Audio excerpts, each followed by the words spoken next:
Araw na ho ngayon ng Martes, Marso 3, 2026.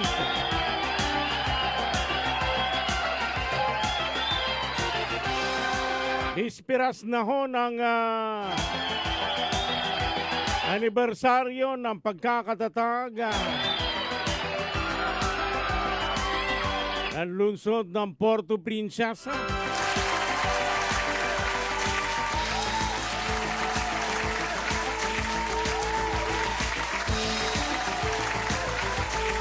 Ganda umaga ho sa inyo lahat. Ganda umaga, Luzon, Visayas at Mindanao.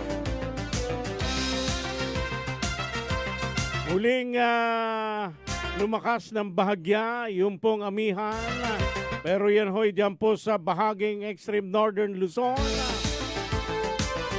Dito ho sa atin ay maranasan na rin ho natin. Maranasan na ho natin yung pong mainit na panahon, malinsangan hong panahon mga kapuso. Ay kahapon, tanghalin tapat. Antindi na ho. Nang-init ho na ating pong naramdaman.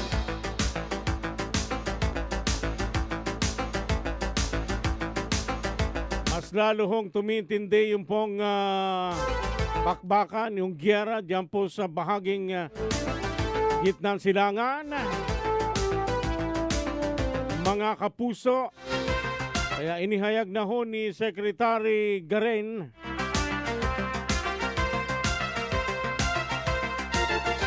yung pong pagtaas ng produktong petrolyo. Kaugnay mga kapuso sa napaulat na pagsasara ng Strait of Hormuz na isang mahalagang ruta na dinaraanan ng malalaking bahagi ng supply ng langis sa buong mundo.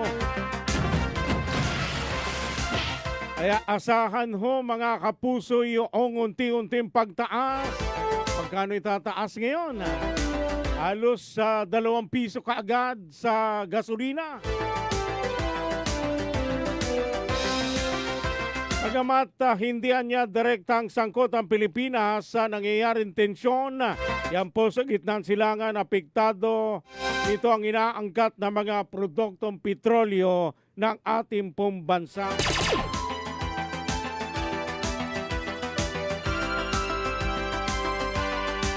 Pero tiniyak naman ng kalihim ng Department of Energy nasa kasalukuyan ay masusinahong sinusubaybayan ng Department of Energy ang antas ng supply ng langis.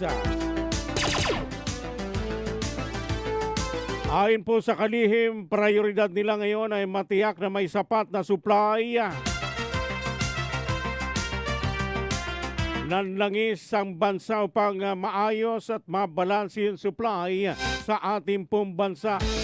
Alinsunod sa patakaran na nire-require ang mga oil companies na i-maintain yung pong minimum na 30 araw na stock. At nagpatawag na rin umano kaagad ng emergency meeting sa mga oil companies and Department of Energy upang matiyak na tumatalima bang ito sa patakaran.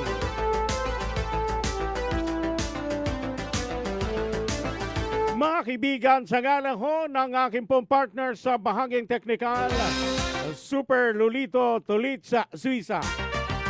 At pansamantala mga kapuso, kasama ho natin, agampay po natin sa ating pong paghatid ho ng ating pong mga balita sa bahaging produksyon.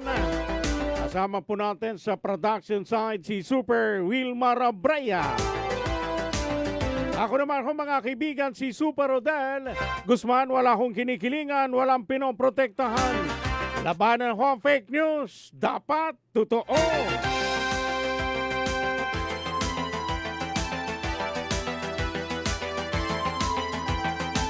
Sumeranyo, Puerto Princesa, DYSB. Ito ang balita. 15 minuto na mga kaibigan, makalipas po ang 5:00 ng umaga.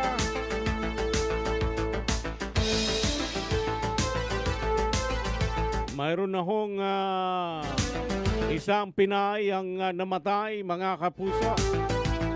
Yan pang official na ho ni anunsyo ng ating pong Pangulo sa nangyayaring sigalot dyan sa gitnang silangan.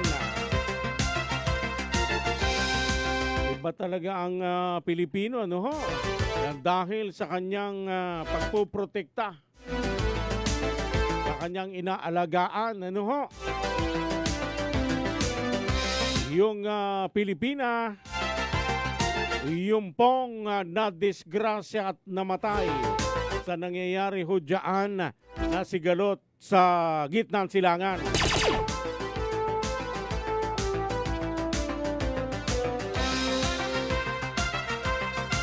Labing-anim na minuto na, mga kapuso, makalipas po ang alas 5 ng umaga. Super sa balita! Super sa balita! Kinamaga ho sa mga kapuso po natin, nakabubukas pa lamang ho ng kanilang radyo sa oras nito.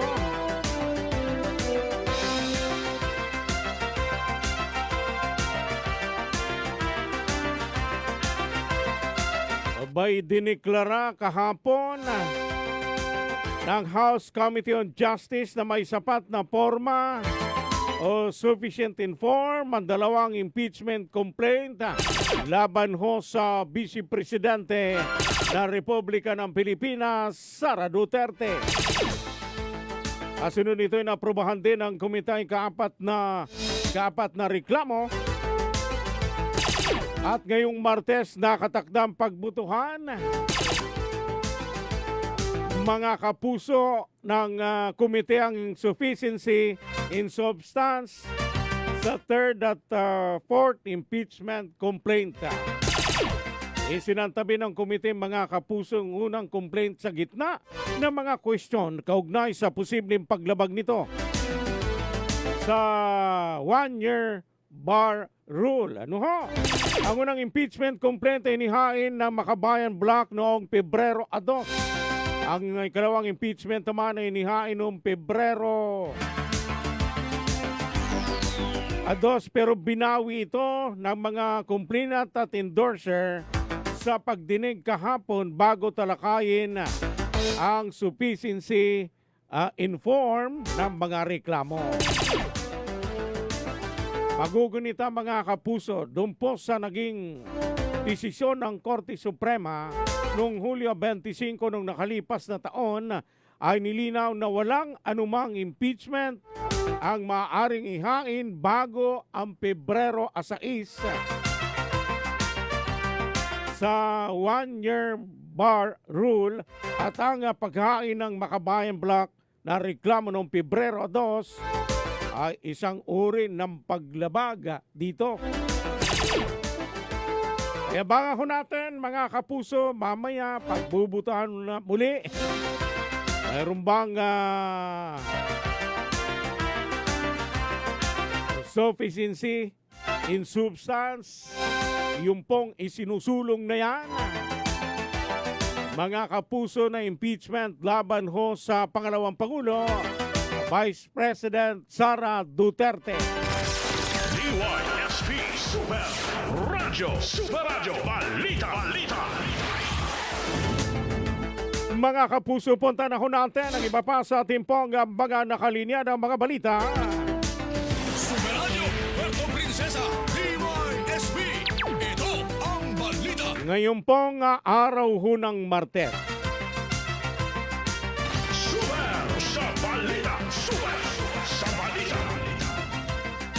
Ito po sa ating pong Super Balita sa umaga, numero 1. DYSP Super Radio Balita.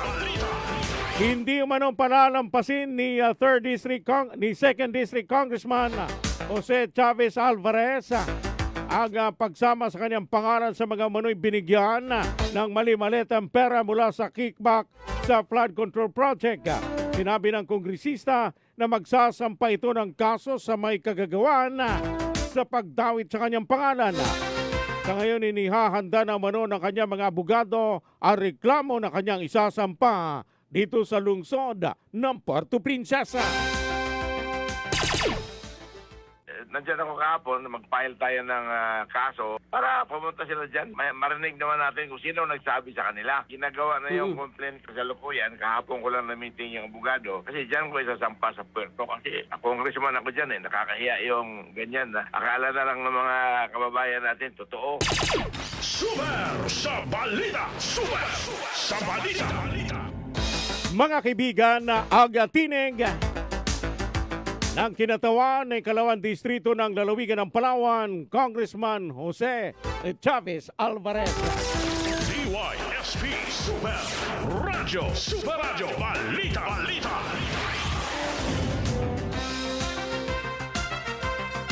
Alas 5:21 na ng umaga, mga kapuso. Super sa balita! Super sa balita! Ayon pa sa kongresista kung si dating Ako Bicol Party List Representative Zaldico, ang magsabi na tumanggap siya ng pera ay magre-resign umano agad. Ito. Subalit ko ang mga dating Marines lang umano nagsasabi ay dinawit lamang siya. Ani Alvarez, walang silang transaksyon, Nico, at wala itong utang sa kanya. Ngayon din ang dating kongresista ay wala ring utang sa kanya. Ay posibleng magpadala ito ng mali-malitang pera para sa kanya dahil wala naman dahilan, mga kapuso. Kung si Saldico mismo magsabi na ako ay tumanggap, ay rest assured, resign ka agad ako. Pero kung yung mga Marines lang ang nagsasabi, baka naman dinawit lang ako eh. Maraming dahilan. Wala kaming transaksyon eh. So wala din ako utang sa kanya, wala din siya utang sa akin. Imposible na magpadala siya ng malita para sa akin. Walang dahilan. Super Radio Puerto Princesa DYSP. Ito ang balita. Wala raw dahilan. Mga kapuso, sabi ni Congressman Alvarez. Bakit siya padadalhan ng mali-malitang pera? Ang pagtanggi ni Congressman Alvarez sa pagpirma sa impeachment complaint laban kay Pangulong Ferdinand Bongbong Marcos Jr. ang nakikitang dahilan ng pampapatas sa pagdawit sa kanyang pangalan. Ayon pa kay GCA, kahit ulitin pa mano nilang impeachment complaint sa Pangulo, hindi mano ito pipirma dahil dismiss na nga dahil sa kawalan ng substance. Pinakita ko yung Viber message sa akin ng mga tao ni Mike Defensor na pinapapirma ako doon sa impeachment complaint ni Marcos noong January 27. Kung nandoon kakahapon, yun pinakita ko. Ang nakikita ko lang rason, yung hindi ko pagpirma doon sa impeachment complaint. Kaya dinawit ako dyan. Maski ulitin nila yung impeachment kay Marcos, di rin ako pipirma kasi na-dismiss nga yun kasi walang substance. Merong form pero yung substance kulang. So, kaya hindi ako pumirma doon. DYSP Super Radio Balita! Alas 5:23 na ako ng umaga. Mga kapuso, kayo ay patuloy po nakikinig sa Super Balita sa umaga numero 1. Super sa balita! Super sa balita! Samantala, sa kabila nito, naniniwala ang kongresista na wala namang naniniwala na totoong tumanggap siya ng mali-malitang pera. Ani Alvarez, kung sabihin na may 3 maleta na tig 50 milyong piso ang laman ang ibinigay sa kanya, anya meron din naman umano siyang ganong kalaking pera, bakit naman umano ito tatanggap ng pera? Niwala dyan dahil kung sabihin nila 3 malitang tag 50 million, meron din ako dyan eh. Kung yan lang, Diyos ko po. Hindi naman ako nagkukulang dyan. Pakinggan nyo, kung si Saldico mismo nagsabi na siya nagpadala ng pera para sa akin, resign na. DYSP Super Radio Balita!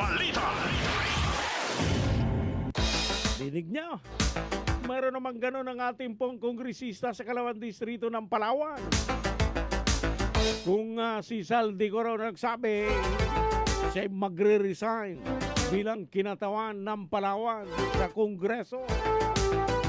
Samantala, malapit na manong makalaya. Sa katunayan, mga kapuso, kahapon ay nakalaya na yung pong mga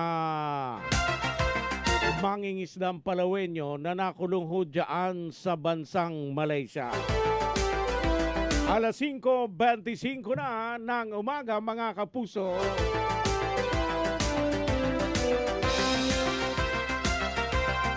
Magandang umaga sa mga kapuso po natin na nakatutok na sa GMA Super Radio Palawan. Punta na ho natin ang ating pong sports update. Ay hahatid ho sa atin ni Super June Vicer Bantaculo. Super Radio Sports Update. Para po sa ating pong sports update, Super June, pasok! Nagsumite ng mga personal best ang mga pambato ng Pilipinas sa Tokyo Marathon na sina Arlan Abues Jr. at Christine Hallazgo. Tumipa si Abues, ang silver medalist ng 33rd Southeast Asian Games sa Bangkok, Thailand ng 2 oras, 19 na minuto at 57 segundo para sa ika-130 pwesto sa hanay ng nasa 8,240 mga finishers sa men's division. Malaki ang naging pag-ulan ni Abues mula sa kanyang SEA Games silver medal na may oras na 2 hours 30 minutes at 19 seconds kung saan mahigit 10 minuto ang layo sa kanyang marka. Nahigitan rin ni Abues ng kanyang Tokyo clocking ang SEA Games gold medal time na 2 hours 27 minutes at 33 seconds na naitala ng pambato ng Indonesia. Itinaas naman ni Hallazgo ang kanyang SEA Games performance na 2 hours 57 minutes at 22 seconds sa pamagitan ng mas mabilis na 2 hours 42 minutes at 13 seconds para markahan ang number 43 spots sa women's class. At yan ating balitang sports. Ako si June Vicer Bantaculo ng GMA Super Radio Palawan. Dapat totoo. Super Radio Sports Update. Maraming salamat, Super June Vicer Bantaculo. Samantala mga kaibigan, mamaya na ho yung inabangang lunar eclipse. Mamaya mga kapuso, inyo po ang tabayanan. Mga kapuso, muling sumayin ang isa pang edisyon ng ating pong mga balita. Dito pa rin sa Super Balita sa Umaga, numero 1. At inyo po ang tabayanan mga kaibigan ng mas mainit hong mga balita sa Super Balita sa Umaga, numero 2. Susunod na mga kapuso. Magandang umaga Pilipinas, magandang umaga Puerto Princesa at sa buong lalawigan ng Palawan. Para sa malaking misyon at mas malawak na paglilingkod sa bayan, narito na ko ang ating pong mga balita sa Super Balita sa Umaga, numero 2. Super Radio Puerto Princesa DYSB. Ito ang balita. Wala akong binabantayan na anumang sirkulasyon ng sama ng panahon. Wala low pressure area at wala namang bagyo na nasa labas sa loob at labas ng ating pong bansa. Bantay Panahon. Muling bumalik ang amihan no Northeast Monsoon sa extreme northern Luzon. Inaasahan lalakas pa ito at mas mararamdaman sa Luzon ngayong pong weekend. Bagya maulap hanggang sa makulimlim at medyo mahangin at may tsansa na mahinag pag-ulan sa Batanes at Babuyan Island. Patuloy naman na namamayagpag ang mainit na panahon itong easterlies sa buong Pilipinas. Bantay Panahon.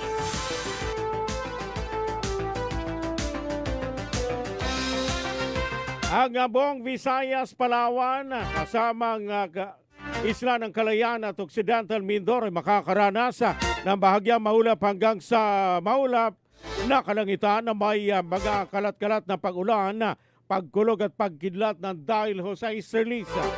Ang buong Visayas, Palawan, kasamang Isla ng Kalayaan at Occidental Mindoro ay makakaranas na mahina hanggang sa katamtamang hangin mula Hilagang Silangan hanggang Hilagan na may banayad hanggang katamtamang alon sa karagatan.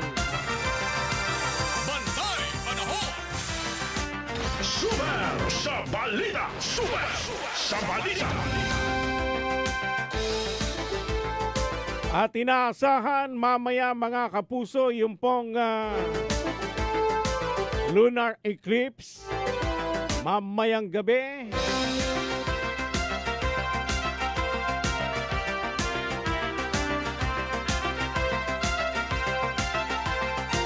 Ay inyo po ang tabayanan mga kapuso, mamayang alas 6. Mamaya balikan na lang natin yung eksaktong oras na ilalabas ho ng Pag-asa. Philippine Coast Guard binalaan ang mga aplikanteng nais maging bahagi ng Philippine Coast Guard, mga recruitment at fixers o mga recruitment fixers at scams, mga kapuso.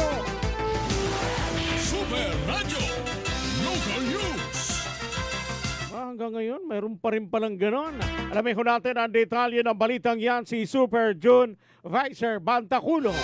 Mayroon po ang detalye ng balita. Paso! Nagbabala ang Philippine Coast Guard sa mga aplikante na nais maging bahagi ng PCG laban sa mga individual na nagpapakilalang makapagpapabilis o makapagbibigay ng slot sa recruitment kapalit ng pera. Ayon sa Philippine Coast Guard, walang otorisadong tao kawani ang pinahihintulutang manghingi o tumanggap ng bayad para sa recruitment processing at enlistment. Pinayuhan ng PCG ang mga aplikante na dumaan lamang sa opisyal na recruitment channels at iwasang magbigay ng anumang bayad sa sinumang nangangakong makapagpapabilis ng aplikasyon. Ako si June Vicer Bantaculo ng GMA Super Radio Palawan. Dapat totoo. Ang balitang ito ay inihatid sa inyo ng Ang balitang ito ay hatid sa inyo ng BioFlu. 2 or more symptoms, baka flu na yan, i-BioFlu na. Tanduay Light, gaan ng may kasama. Ang balitang ito ay hatid sa inyo ng Rexidol Forte. Mas bilis banat sa 4. Super Radio Puerto Princesa DYSP. Ito ang balita. Alas 5:47 na ho ng umaga. Mga kapuso, kayo ho'y patuloy na po nakikinig sa Super Balita sa umaga numero 2. Super sa balita. Super sa balita. Pamahalaang bayan ng Linapakan, kauna-unahang munisipyo sa lalawigan ng Palawan na naglunsad ng ELGU systems, mga kapuso. Super Radio Local News. Lamin ko natin ang detalye ng balitang yan si Super June Vicer Bantaculo. Mayroon pong detalye ng balita. Paso! Opisyal lang inilunsad ang Electronic Local Government Unit System Version 2 ng pamalaang bayan ng Linapakan na siyang kauna-unahang munisipyo sa lalawigan ng Palawan. Ang inisyatibong ito ay nagsusulong ng digital transformation sa munisipyo. Kabilang sa mga digital services ng ELGU, ang EBPLS na layong padaliin ang online processing ng business permits, e-cedula para sa mabilis na pagkuha ng Community Tax Certificate, ELCR para sa mas maayos sa civil register services at e-news para sa agarang access sa mga balita at anunsyo ng LGU. Kasabay ng launching, isinagawa rin ang Cybersecurity Awareness Seminar sa mga komunidad at nagkaroon ng pamamahagi ng 6 na tablets mula sa DICT para sa mga barangay health stations na magpapahusay sa serbisyong pangkalusugan at data management sa barangay level. Ako si June Vicer Bantaculo ng GMA Super Radio Palawan. Dapat totoo. Super Radio Puerto Princesa DYSP. Ito ang balita. Alas 5:49 na ho ng umaga. Tuloy-tuloy po tayo mga kapuso sa ating pong mga balita. 4 ho na kabataan mula sa Barangay Santa Lourdes. Ito po sa lungsod ng Puerto Princesa. Nagsaulin ng napulot nilang wallet na naglalaman ng 15,000 pesos at gold bracelet, mga kapuso. Super Radio Police Report. Lamihon natin ang detalye ng balitang yan si Super Kenneth Calumbre. Mayroon po ang detalye ng balita. Paso! Pinuri ng pamunuan ng Barangay Santa Lourdes sa lungsod ng Puerto Princesa ang 4 na kabataan matapos na magbalik ng napulot nilang wallet pasado alas 8 ng gabi nitong linggo. Ang punong Barangay Dong Polanco, ang wallet ay naglalaman ng aabot sa 16,300 pesos at isang gold bracelet na agad naman lang ibinalik sa Barangay Hall matapos matagpuan sa tabing kalsada malapit sa isang power corporation sa naturang barangay. Laking pasasalamat naman ng may-ari dahil hindi matatawarang katapatan ng mga naturang kabataan. Samantala, plano naman ni Kapitan na bigyan ng pagkilala ang mga naturang kabataan dahil sa kanilang ginawang katapatan. Ako si Kenneth Calomris ng GMA Super Radio Palawan, dapat totoo. DYSP Super Radio. Super Radio Balita. Balita. Samantala mga kaibigan, kaso ng dengue sa lalawigan ng Palawan at siyudad ng Puerto Princesa umabot na sa mahigit 500. Super Radio Local News. Lamig natin ang detalye ng balitang yan, si Super June Vicer Bantaculo. Mayroon pong detalye ng balita. Paso! Nagtala na ng mahigit 500 ang bilang ng mga nagkasakit ng dengue sa Puerto Princesa at lalawigan ng Palawan na may 6 na namatay. Sa datos ng Vector-Borne Disease Program Mimaropa, may kabuang 560 cases ang Palawan. Sa bilang na ito, nagtala ang Puerto Princesa ng 160 na kaso at 2 ang namatay. Sinundan ng Nara na may 68 kaso, Batarasa na may 48, Rojas na may 47 kaso, habang may naitalang isang nasawi ang Culion, Coron, Cuyo at Quezon. Nasa 46% ang pagbaba ng kasong ito ng dengue kumpara sa kaparehong panahon noong nakaraang taon na umaabot sa 1,042 cases. Nananatiling number 1 ang Palawan sa buong rehiyon ng Mimaropa na may pinakamataas na kaso ng dengue, kung saan nagtala naman ang buong rehiyon ng nasa 1,054 dengue cases na mayroong 9 na namatay. Ako si June Vicer Bantaculo ng GMA Super Radio Palawan, dapat totoo.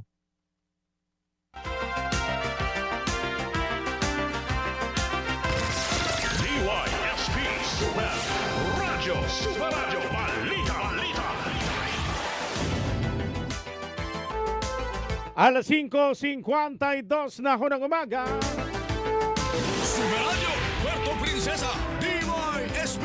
Ito ang balita.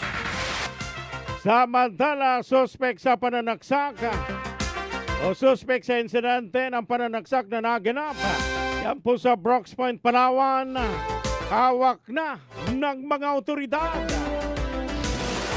Super Radio Police Report. Alamin ho natin ang detalye ng balitang yan, si Super Kenneth Calomres. Mayroon pong detalye ng balita. Paso! Hawak na ng mga otoridad ang suspect sa nangyaring pananaksak bandang 1:20 na ika-28 ng Pebrero sa barangay Barong-Barong sa bayan ng Brooks Point, Palawan. Kinilala ang suspect sa alias na Puloy, 37 anyos, habang kinilala naman ang biktima sa alias na Emil, 52 anyos, mga residente ng barangay Mainit sa bayan ng Brooks Point. Batay sa inisyal investigasyon ng pulisya, nagiinuman naman ang biktima at ang suspect at ang isa pang individual nang sitahin naman ng biktima ang suspect dahil sa paulit-ulit itong hinahawakan ang isang patalim na itinatago niya. Dahil dito, nagalit umano ang suspect at sinaksak ang biktima sa kaliwang bahagi ng kanyang tiyan na naisugod naman sa pagamutan. Agad namang tumakas sa suspect, ngunit kalaunan ay voluntaryo ring sumuko sa mga otoridad. Ako si Kenneth Calomris ng GMA Super Radio Palawan, dapat totoo. Super Radio Puerto Princesa. DYSP. Ito ang balita. Alas 5:54 ho ng umaga. Super sa balita. Super sa balita. Mga kapuso, para po sa nag-aabang o mag-aabang lunar eclipse mamaya alas 6:26 ho ng hapon o ng gabi mamaya ay mararamdaman na ho yung pong partial lunar eclipse. Alas 7:04 ay magsisimula na ho yung pong lunar eclipse o total lunar eclipse magsisimula ng alas 7:04 ng gabi. At yung pong maximum eclipse mga kapuso alas 7 23 ho ng alas 7:33 ho ng gabi.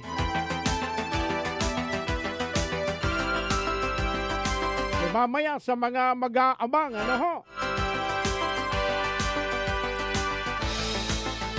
Amayang gabi na huyan, magabang ng tawag nila eclipse ng buwan. DYSP Super Radyo Super Radyo Balita.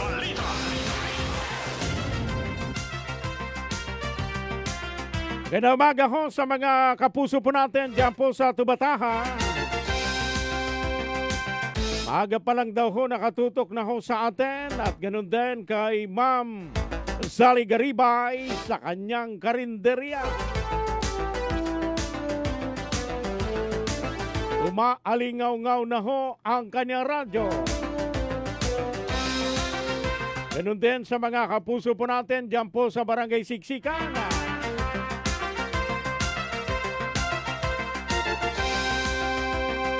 At tulad ng iba pang mga kultura, may sariling mga mitolohiyang kwento ang ating mga ninuno, mga kapuso patungkol sa eclipse. Inaniniwala ng ating mga ninuno na mayroon pong bakunawa o isang higanting sawa na may pakpak, pulang dila at bungangang kay laki ng lawa ang kumakain ng buwan, kaya nawawala daw ko yung buwan. Inaniniwala noon na nilulunok nito ang buwan na siyang dahilan kung bakit nagkakaroon tayo ng lunar eclipse. Ayon sa mito, 7 buwan na ang nilikha ni Bathala, ngunit 6 ang nilamon na bakunawa dahil sa pagkakahumaling sa kanilang liwanag. Upang may ligtas ang natitirang buwan, lumilikha ng malalakas na ingay ang mga sinaunang tao upang itaboy ang halimaw. Para sa ating mga ninuno, simbolo ito ng takot at kasamaan. Ngunit tanda rin ang pagbabalik ng pag-asa at liwanag. Yun po ang paniniwala noon ng ating pong mga ninuno kung bakit nagkakaroon po ng lunar eclipse. Super Radio Puerto Princesa DYSP. Ito ang balita. Alas 5:57 na ho ng umaga. DYSP Super Radio Balita. Samantala mga kaibigan sa iba pang balita, sa naging panayam ng Super Radio kay Regional Director Bert Abrera nag-BFAR Mimaropa kaugnay sa mga farm implement na dadalhin sa Palawan. Partikular sa ito ay para sa pag-aalaga ng seaweeds, kaya magdadala sila ng mga gamit para sa mga Palawenyo. May isang barko daw ho ito mga kapuso. Alamin ho natin ang naging pahayag ni Director Abrera sa naging panayam ng Super Radio. Yeah, tama ito kasamang Rodel. Ito naman ay tinatawag natin mga farm implements, lalo na sa ating pag-aalaga ng seaweed ng Tambarak. Mm-hmm. So, saan po ito? Mga lubid, yung straw na pantalik, mga palutang, yung floaters. Para dahan-dahanan natin napapalitan yung ating mga floaters, yung maganda ng tignan, yung hindi nakagaya ng mga basyo ng soft drink, basyo ng mineral water.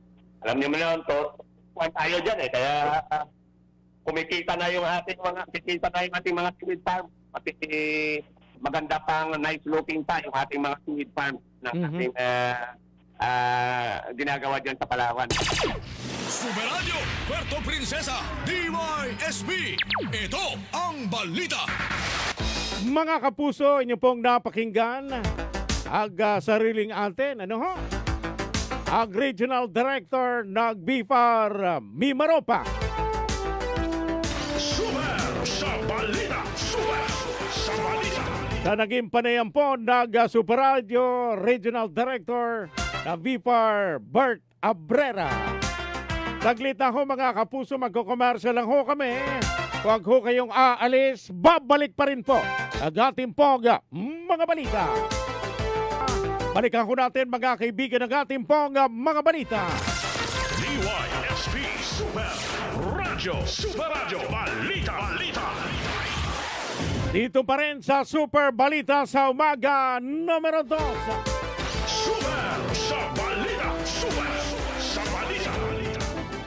Kaugnay mga kapuso sa pagdating ng National Director ng VFAR dito po sa lungsod ng Puerto Princesa. Bukas ho, Marso 4, para doon sa mga farm implements na ipamimigay mga kapuso sa ating po mga seaweed farmers dito po sa ating pong lugar. Balikan ko natin mga kapuso yung pong naging pahayag pa rin ni Director Bart Abrera sa panayam ng Super Radio. Yeah, floaters ito, yung mga lobby din, yung bahaya, yung mainline, saka yung tatalian ng straw para itali yung similya ng seaweed. So, ito ay aalis ngayon, dumating ang pasko namin kahapon, aalis ngayon at estimated arrival diyan mga sa March 4 na umaga. Mm-hmm. At nandiyan din tayo. Darating din ako diyan kasama ko naman si Director Sarili, ating National Director, nandiyan kami kasi marami tayong aktibidad diyan sa Puerto Princesa. May dalawa tayong national BIPAR hosted event. Mm-hmm. Yung ating mga accountant, budget officer, mga bookkeeper, buong Pilipinas ng BIPAR ay nandyan. Then meron din tayo isang event yung tungkol naman sa aquaculture. So national din. Diyan natin yung gaganap sa So nandyan po kami. Ang balitang ito ay inihatid sa inyo ng Tanduay Light, gaan ng may kasama. Ang balitang ito ay hatid sa inyo ng Rexidol Forte. Mas bilis banat sa apat. Super Radio Puerto Princesa DYSB. Ito ang balita. Libre manong ipamimigay ang mga farm implements sa mga benepisyaryo nito. Ito ay matagal na ang programa ng VFAR pero dapat nakarehistro sa local government at ang production ay i-report sa VFAR. Opo, libre po yan. Actually, libre yan kasama continuing na yan. Libre. Libre yan at matagal na yang programa ng BIPAR. Pati yan sa ating regular program. At yan naman, ang hinihintay lang natin na yung seaweed farmer or makinista nakarehistro dapat sa local government. Then, yung production niya ay kailangan na i-report niya. So, libre po yan. Yan po ang suporta ng ating national government, yung DEB Fund. DYSP Super Radio. Super Radio. Balita. Ang tamang oras, mga kapuso, alas 6:09 na ho ng umaga. Super sa balita. Super sa balita. Isama no sa mapagkakaruban ay ang bayan ng Taytay, Rojas, Dumaran, Araceli, Agutaya, Balabac, Puerto Princesa at iba pang mga munisipyo sa Palawan. Yeah, opo. Ayan naman ay tayo may close coordination sa ating mga municipal LG. Alam naman natin, Taytay, sana yan sa talagang, yan ang halos ang number one nating seaweed producing town. Yung Rojas, Dumaran, Araceli, Agutaya, Cagayancillo, Balabac, Quezon. Yan po, yung ating mga Puerto Princesa. May kwan naman tayo dyan, support tayo dyan. Okay. Sa Puerto Yan Princesa. po yung mga fisheries. Rational, ito pa natin, equitable na may kriteria naman tayo. Mga nabigyan na yung mga nakalipas na taon, i-priority naman natin yung DYSP Super Radio. Super Radio. Balita. Samantala, ayon po kay Director Abrera, umaangat na rin umanong seaweed farming o seaweed farming sa Puerto Princesa. Bagamat hindi ito kalakihan sa katulad sa ibang munisipyo sa Palawan dahil may iba pang mapagkakakitaan sa lungsod, kaya hati ang atensyon ng mga fisherfolk. Opo, ang Puerto Princesa naman doon na hindi kalakihan kagaya ng ibang munisipyo. Pero po, kuhaan po yan dito sa Pihok Bay. Pumukuhan din tayo. Saka, ang kuhaan din lang naman, kuminsan kasi sa Puerto Princesa, maraming mga iba pang pinagkakakitaan. Kaya hati ang concentration ng mga fisher folk. While sa mga isla, talagang yung time nila nakapokus talaga sa kuminsan sa Puerto Princesa. Siyempre, baka nagiging tour guide na paano ganon. Kaya po kuminsan hindi masyadong po dyan marami ang para sa ibang mundo. Superadyo, Puerto Princesa, DYSB. Ito ang balita. Mga kapuso, ang inyo pong napakinggan ang Regional Director ng BIFAR sa rehiyon ng Mimaropa, Bart Abrera, sa panayam ng Superadyo. DYSB Super Radyo, Superadyo, balita. Muli tumpak niyo po mga orasan ng tamang oras sa Pilipinas. 12 minuto na makalipas po ang alas 6 po ng umaga. Super sa balita. Super sa balita. Samantala, pagkakaroon ng special chef na tututok sa pagproseso ng isdang butete upang mai-serve sa mga restaurant, napapanahon na raw ayon kay BIFAR Mimaropa Regional Director Abrera. Napapanahon na umano na magkaroon ng mga special chef sa ating mga lugar na tututok sa pagproseso o sa ating lugar na tututok sa pagproseso ng isdang butete o paano tanggalin ang toksin o lason sa katawan ng isda na mapakinabangan ito at may serve na sa ating mga restaurant. Lalo na dito sa Palawan. Ito ang naging pahayag ni BIFAR Mimaropa Director Bart Abrera. Lalo na ngayon ay dagsa na rin ang mga turistang Hapones dito sa ating lugar na in demand sa kanila mga putahe mula sa isdang butete. Ayon kay Director Abrera, makikipag-ugnayan naman siya kay Chad Mimaropa Regional Director May Ligaspi upang talakayin ang bagay nito upang maisama na sa mga culinary courses sa mga kolehiyo ang pagproseso ng butete at magkaroon ng special chef para rito gaya ng ginagawa sa Japan. Nakikipag-ugnayan din man siya sa Technical Education and Skills Development Authority o TESDA na magpadala ng mga personnel na magtitraining sa Japan na magpapakadalubhasa sa ganitong gawain upang maituro na ito sa mga culinary courses na tinuturo ng TESDA at ang sino man na papasa ay dapat mabigyan ng national certificate. Superadyo, Puerto Princesa, DYSB. Ito ang balita. Alas 6:14 na ho ng umaga. DYSB Super Radyo, Superadyo, balita. Samantala si Bapang balita sa naging panayam ng Superadyo kay Attorney Glyza K. Vicente Moncatar. Nagapagsalita ng pamahalaan lungsod ng Puerto Princesa. Nagsimula naman ang mga aktibidad para sa pagdiriwang ng Balayong Festival para sa 154 na founding anniversary ng lungsod na kung saan nagkaroon na ng kauna-unahang Balayong Night Market, Battle of the Band at Fun Run. Simula na po tayo ng ating celebration ng ating 154th founding anniversary at Balayong Festival. Nito pong Sabado, February 28. Opo. So, noong February 28 po ng gabi ay nabuksan na po natin yung ating Balayong Night Market. Ito po ay kauna-unang sa lungsod ng Puerto Princesa. At kasabay din po noon, ay nagkaroon na tayo nung elimination natin nung Sound of Passion Battle of the Bands natin.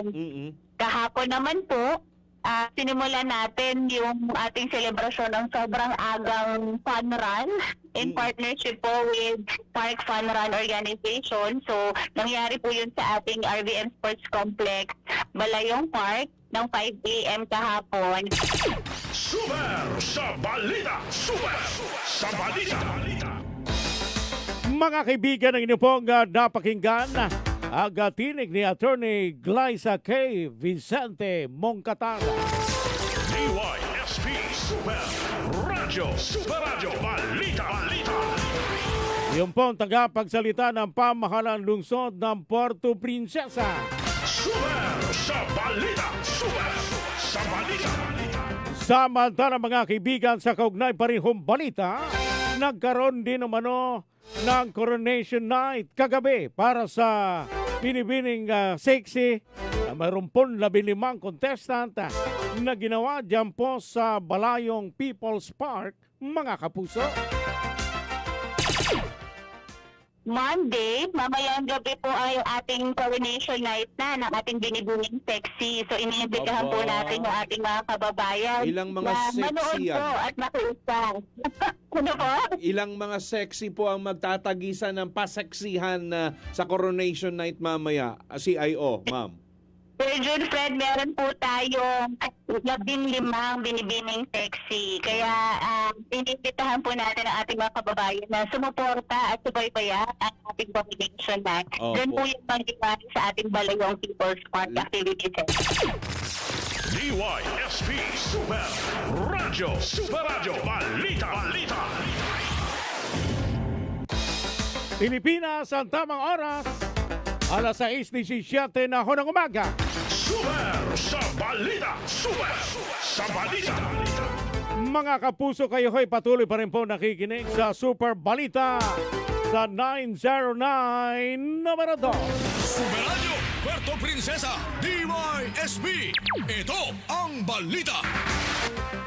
Samantala sa March 4 naman sa RBM Sports Complex gaganapin ang Miss Puerto Princesa Coronation Night na magsisimula ng alas 5 ng hapon at pagkatapos nito sa ang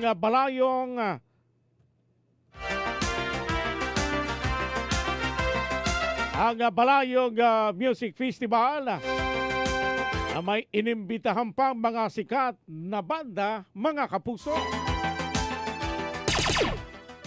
Yung Puerto Princesa Coronation Night po natin ay mangyayari po ito sa March 4 po. Ito po ay sa RBM Sports Complex natin. Magsisimula po yung ating activity sa ng 5 p.m.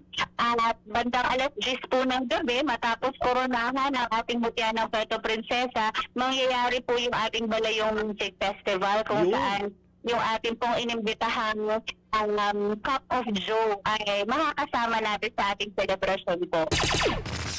DYSP Super Radio. Super Radio. Balita. Balita. Mga kaibigan, agtinig pa rin ni Attorney Glyza K. Vicente Moncator. Super Radio. Puerto Princesa, DYSP. Ito ang Balita. Kaya natutuwa mano sila na gigil umano ang mga kabataan para dito, kaya nakapag-release sila ng 5,000 VIP standing tickets. Pero mga walang ticket ay makakapasok pa rin para sa general admission, mga kapuso. Totoo yan, Sir June Fred. Natuwa kami sa grabing gigil po at excitement ng ating mga kabataan. Nakapag-release po tayo ng 5,000 na VIP standing ticket. Pero ito po ay hindi po nangangahulugan na wala tayong ticket, ay hindi tayo magkakaroon ng opportunity na maka-join po sa ating Balayong Music Festival.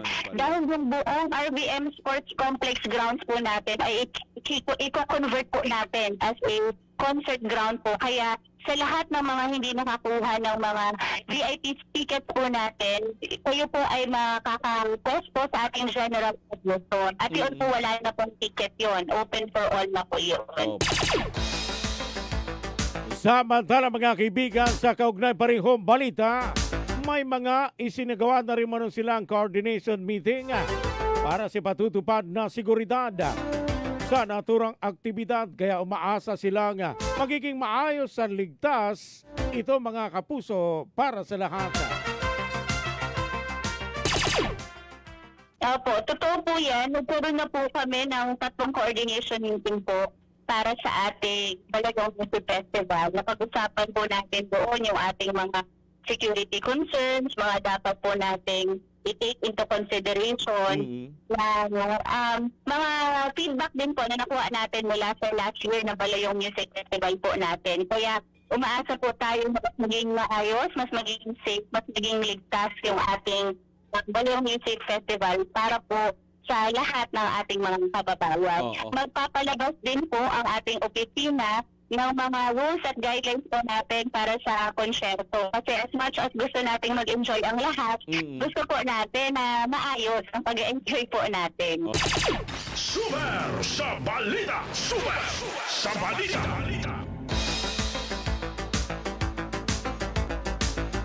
Mga kapuso, ang inyo pong napakinggan ang tinig ni Attorney Glyza K. Vicente Moncatar. Yung pong tagapagsalita ng pamahalaan lungsod ng Puerto Princesa. Radyo Puerto Princesa, DYSB. Ito ang balita. Mga kaibigan, tayo ho'y nakikipag-ugnayan na sa ating pong pag-asa.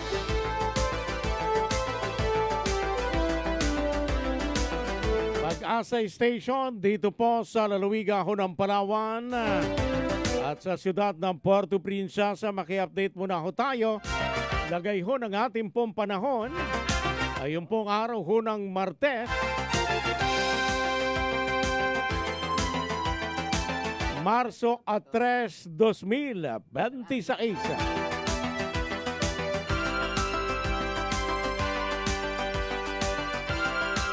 Nasa linya ho natin si Sir Mark Macolor. Ano ho? Bantay panahon. Atin pong makakaugnayan sa DOST Pag-asa Station. Ito po sa lalawigan ho ng Palawan. Sir Mark Macolor, magandang umaga po. Pasok! Magandang umaga po, Sir Rodel, at maging sa ating mga tagapagpakinig. Narito po ang update sa lagim ng ating manhon. Ang ating amihan po ay dito na lamang sa extreme northern Luzon at wala na masyadong epekto dito sa ating sa Palawan. Ang ating dominant na weather system, ang ating easterlies, kaya napapansin po natin, mainit na po talaga tayo. At pagdating ng hapon na giging may mga thunderstorms man talaga tayo na nabubuo. At wala tayong nakikitang bagyo sa loob at labas ng PAR, maging low pressure, wala pa rin po tayong in-expect. At ang ating karagatan ay dahil na mahina na rin yung amihan, ano po ang taas ng halo natin both sa Sulut saka dito sa may west West Philippine Sea. At ang ating satellite image ngayong oras na ito ay buong bahagi ng Palawan ay wala tayong nakikitang mga thunderstorm clouds na nabubuo. Medyo partly cloudy lamang pero wala tayong nakikita mga malawakang ulan. Ang ating araw sumikat kaninang 6:18 at lulubog ng 6:15 ng hapon sa Pag-asa at Macolor Direction Dula. So masasaksihan mamaya, magandang ating panahon, Sir Mark, yung lunar eclipse na inaabangan na rin ng ating po mga kababayan. Yes sir, kung wala masyadong thunderstorms na mabubuo mamayang gabi, ay visible po para sa ating mga astronomical events natin, visible yan para sa mga sa mga mahilig sa astronomy. Okay. So, anong oras, Sir Mark? Baka nagkamali ako doon sa binabanggit ko. Mga anong oras yan masasaksihan ng ating mga kababayan? Hindi kasi ako masyadong sir, pero ang pagkakaalam ko parang around 7 ng gabi. Hindi ako masyadong sigurado. Okay. Sige po.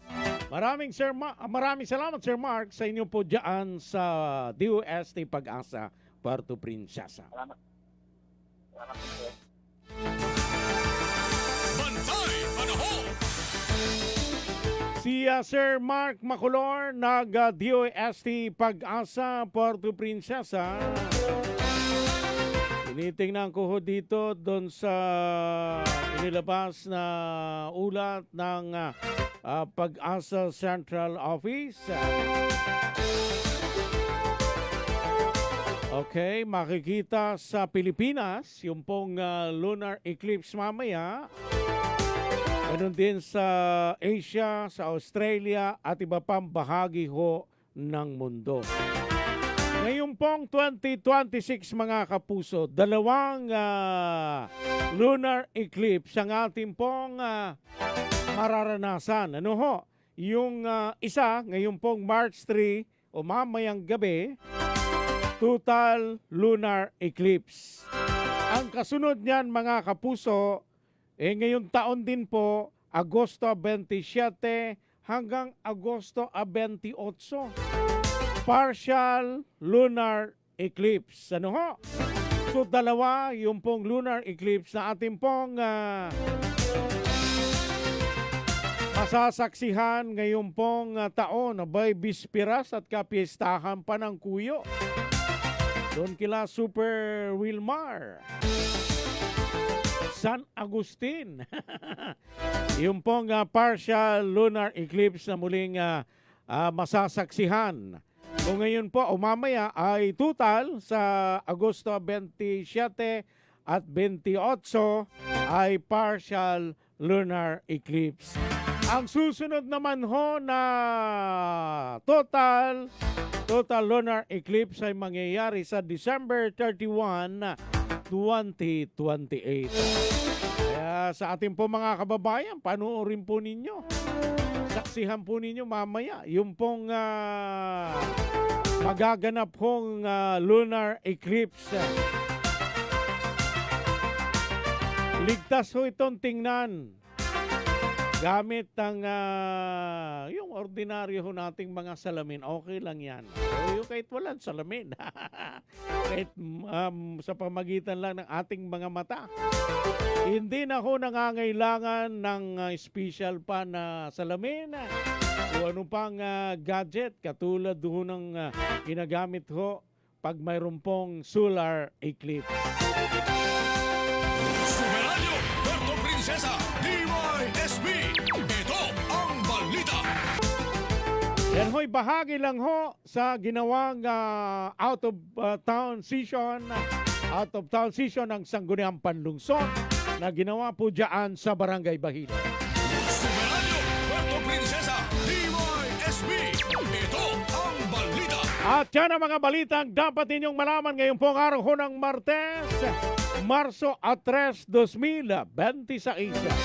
Kami ang inyong sandigan ng katotohanan. Ako pang inyong kapuso, Super Rodel Guzman. Para sa malaking misyon at mas malawak na paglilingkod sa bayan, buong puso kami para sa Pilipino. Maraming salamat ho sa inyo pong pakikinig. Ito ang Super Balita sa Umaga, numero 2. Labanan ng fake news, dapat totoo.